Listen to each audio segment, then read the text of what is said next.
খুব সহজেই আর খুব কম সময়ের মধ্যে কিভাবে আলুর পরোটা বানাবেন আজ নিয়ে এসেছি সেই রেসিপি। তাহলে চলুন ঝটপট রেসিপি শুরু করি।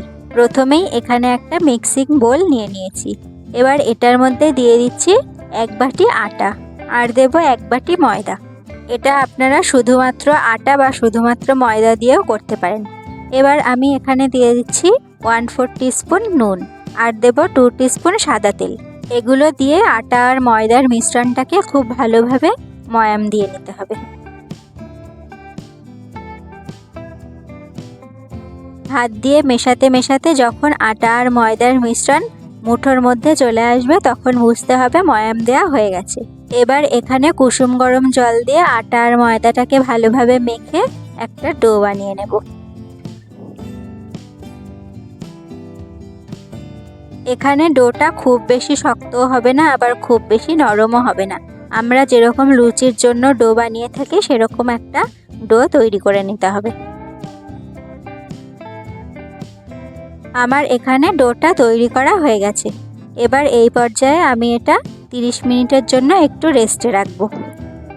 এখানে নিয়ে নিয়েছি দুটো মাঝারি সাইজের আলুটাকে ভালোভাবে বয়েল করে নিয়েছি। এবার একটা কাঁটা চামচের সাহায্যে ভালোভাবে আলুটাকে ম্যাশ করে নিচ্ছি। আলুটাকে খুব ভালোভাবে ম্যাশ করে নিতে হবে যাতে একটুও দানা দানা ভাব না থাকে। আপনারা চাইলে সেদ্ধ আলুটাকে গ্রেটও করে নিতে পারেন।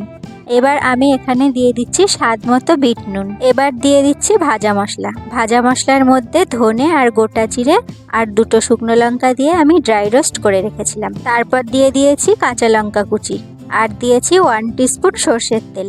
আপনারা চাইলে এখানে পেঁয়াজ কুচি, ধনেপাতা কুচি, আদা কুচি এসব ব্যবহার করতে পারেন। আমি একদমই সিম্পল রাখার চেষ্টা করেছি। এবার এই সব উপকরণ দিয়ে আলুটাকে ভালোভাবে মেখে একটা মণ্ড তৈরি করে নিয়েছি।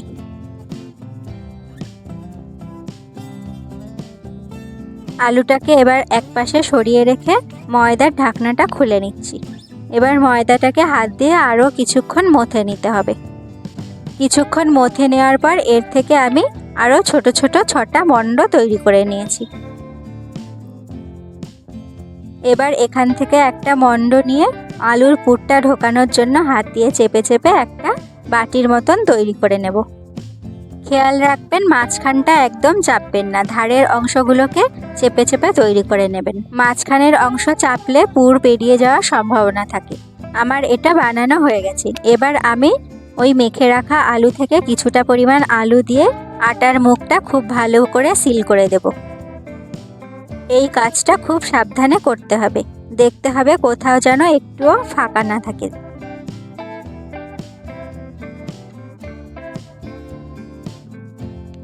আমি এটা খুব ভালো করে সিল করে নিয়েছি।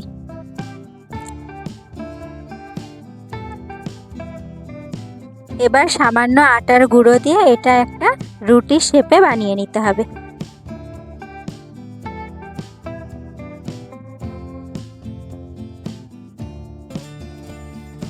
রুটিটাকে খুবই আস্তে আস্তে বেলে এরকম বানিয়ে নিতে হবে।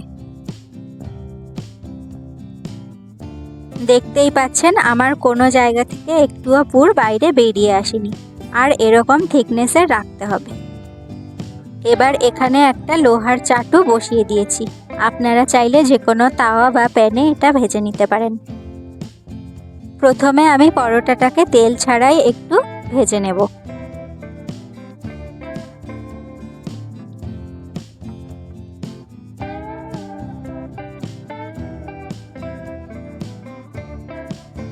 পরোটা উল্টে পাল্টে 2-1 বার ভেজে নেওয়ার পর এরকম কালারটা চেঞ্জ হওয়ার পরেই আমি এখানে পাশ দিয়ে একটু একটু করে সাদা তেল দিয়ে দিচ্ছি।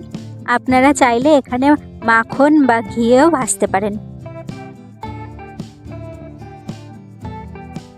তেল দেওয়ার পরেই পরোটাটা আস্তে আস্তে করে একটু ফুলে উঠবে। এভাবে কিছুক্ষণ তেলে উল্টে পাল্টে ব্রাউন কালার করে ভেজে নিলেই তৈরি হয়ে যাবে আলুর পরোটা।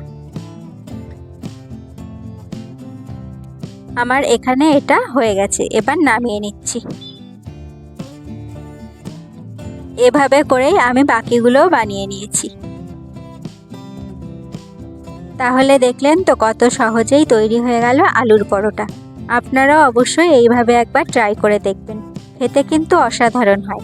আমার রেসিপি কেমন লাগলো জানাবেন, ভালো লাগলে একটা লাইক করে দেবেন আর চ্যানেলটিকে সাবস্ক্রাইব করে পাশে থাকবেন। আজ তাহলে এখানেই শেষ করছি, দেখা হবে পরবর্তী ভিডিওতে।